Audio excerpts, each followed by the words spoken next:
Eh bien, bonjour à tous. On se retrouve dans cette nouvelle vidéo pour vous présenter la maison hantée de la gamme Monster Fighter, donc de référence 10228 qui est sorti en 2012. Donc c'est un set que j'ai acquéri seulement pour 16 €, je vais vous expliquer pourquoi par la suite.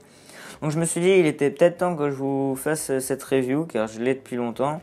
Et en vue des nouveautés donc du set 10263 la Haunted House, j'ai pas du tout l'accent, donc qui vient de sortir, je me suis dit c'est peut-être le moment pour vous faire un petit récapitulatif de ce set. À savoir déjà qu'il n'est pas complet, du fait qu'il me manquait des pièces, je vous ai dit je l'ai eu pour 16 € entre guillemets, donc il n'est pas forcément complet, savoir qu'il n'y a même pas de mini-figurine. Donc il faut savoir que ce set contient 2064 pièces d'origine, donc le mien en contient un peu moins, et actuellement il est revendu autour des 335 € sur Bricklink. Contrairement à la nouvelle maison hantée qui contient 3231 pièces et qui est vendue seulement à 230 € sur Lego, plus précisément 229,99 €. Il faut savoir que ce set était prévu pour les enfants, pour les jeunes de 14 ans et plus, et le nouveau set est prévu pour les jeunes de 18 ans et plus. Donc déjà pour commencer, vous allez pouvoir voir quand même qu'il y a beaucoup de détails et que vous ne voyez presque pas les pièces qu'il manque sur la maison. Alors déjà il manque deux poteaux, donc vous voyez des poteaux gris comme ça ici, donc ça ne se voit pas mais bon. Pour commencer, vous pouvez voir une cheminée qui est sur le côté, donc qui va de tout en bas avec 4 articulations pour pouvoir ouvrir la maison en deux. Comme le nouveau modèle, les maisons s'ouvrent en deux. Derrière, vous pouvez voir tout simplement deux fenêtres avec un petit mur de briques en haut mais pas en bas. Donc ça, je crois que c'est parce que je n'avais pas les pièces. Et vous pouvez aussi apercevoir une fenêtre sous le toit. Après, donc attendez, ça fait un peu de bruit. Vous avez une petite porte d'entrée, donc ici pour j'ai un petit KGB qui doit être derrière. Après, nous avons encore deux fenêtres avec des volets cassés sur le côté droit de la maison et encore une fenêtre sous la toiture. Sur le côté de devant, j'ai rajouté un genre de petit fantôme avec une tête de mort sur le balcon principal avec une chauve-souris qui est ici. Nous avons trois fenêtres au premier étage et trois fenêtres au deuxième étage. Sur le même principe que la nouvelle maison hantée, on a cette espèce de grande tour donc qui est névralgique, je dirais, sur la maison, donc qui est bien centrée. Ensuite, en bas, je ne sais plus comment ça s'appelle, mais on a un genre de petit palier d'entrée bien sympathique avec des petits buissons. Donc c'est toujours sympa et je vous ai pas montré sur le côté, on se retrouve avec aussi trois fenêtres sur le côté gauche. C'est au niveau de la toiture que l'on retrouve tout simplement les pièces manquantes. Ce sont des pièces de toiture d'angle que je n'ai pas et que je n'ai pas pu commander sur Lego car ils n'en avaient plus. Donc vous voyez que c'est quand même une toiture assez carrée. Je trouve que ça donne quand même un style, le fait qu'il manque des pièces. Moi ça me dérange pas personnellement, à vue d'œil, quand on regarde de loin, ça va super. On peut ouvrir, comme je vous l'ai dit, la maison en deux et c'est ici qu'on a quand même pas mal d'habillement à l'intérieur, j'ai envie de vous dire. Donc on se retrouve avec deux étages, dont une sous-toiture, un étage et un rez-de-chaussée. Donc la maison s'ouvre comme ça, avec la cheminée qui se clipse au milieu. Donc comme vous pouvez le voir, le parcours pour monter à l'étage arrive ici. Donc on rentre dans l'entrée par un petit escalier plus que basique chez Lego. Et on vient ici donc sur le palier, donc il faut se dire que c'est avec une jonction. Et là nous avons vraiment un truc super stylé que j'apprécie dans cette maison. C'est le fait d'avoir une petite échelle qui se replie. Alors ça, elle est un peu fragile, mais c'est très très stylé. Donc voilà, avec le petit clapet.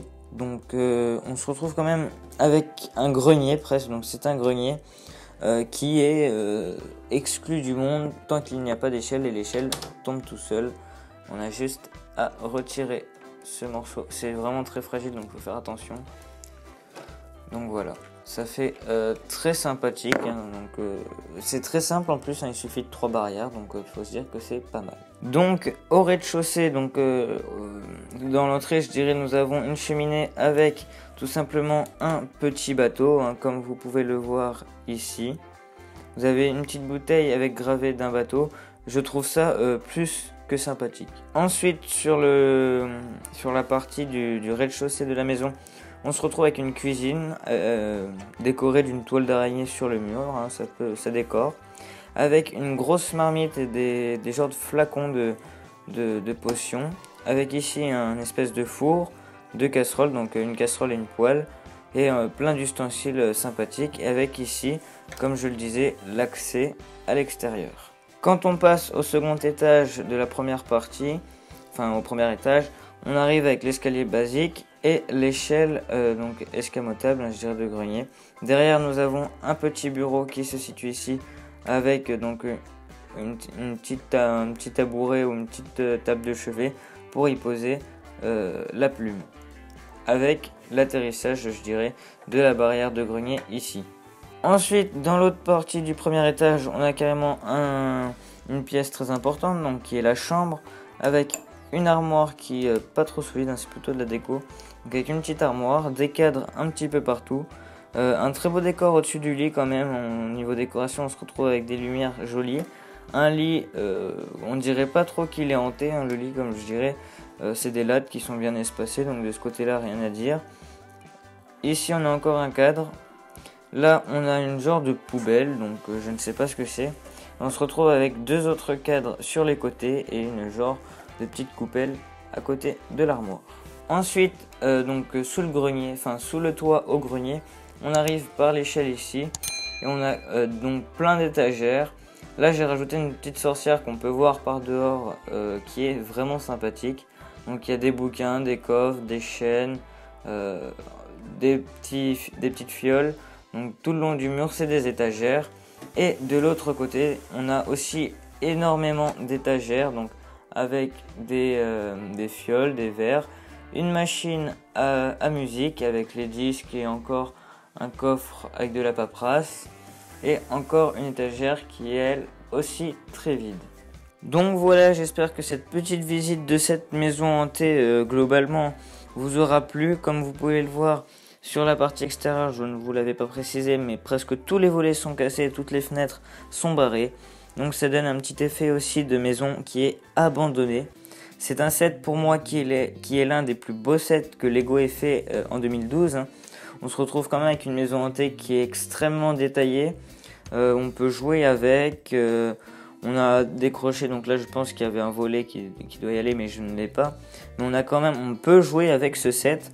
On peut faire plein de choses, donc moi j'en ai fait un brick film, vous pouvez aller le voir, hein, dans le petit i ici.